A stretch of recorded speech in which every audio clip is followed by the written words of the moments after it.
உங்களை நினைத்து இந்த தீபம் ஏற்றுகிறார்களோ அவங்களுக்கு நீங்கள் அருள் பாலிக்கணும் அப்படின்னு சொல்கிறான். ஒரு ராஜாவுக்கு வந்து அவருடைய ஆயுள் காலம் இந்த பிரதோஷத்தன்னைக்கு முடியுது, திரையோதசியில்.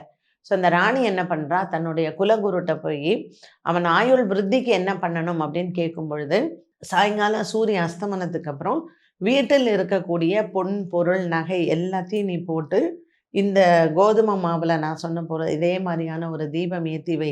யமதர்மன் வந்து கருநாகம் கொண்டு வருவார். ஸோ நீ வந்து சிவ பூஜை செஞ்சு அம்பாள் மேலே பக்தியாக நீ பாடும் பொழுது அந்த கருநாகம் மயங்கிரும். சூரியன் உதிச்சிருச்சுன்னா கண்டம் தீந்துரும். அப்போ அவர் வந்து உனக்கு ஆசீர்வாதம் பண்ணிட்டு போயிடுவார்னு குருநாதர் சொல்கிறார். ஸோ இந்த பெண்ணும் அதே போல் செய்கிறா. தூப தீபங்கள்லாம் ஏற்றி யம தீபம் ஏற்றி பொன் பொருள் எல்லாம் போட்டு வைக்கும் பொழுது இந்த கருநாகம் வருது, அதை பார்க்குது.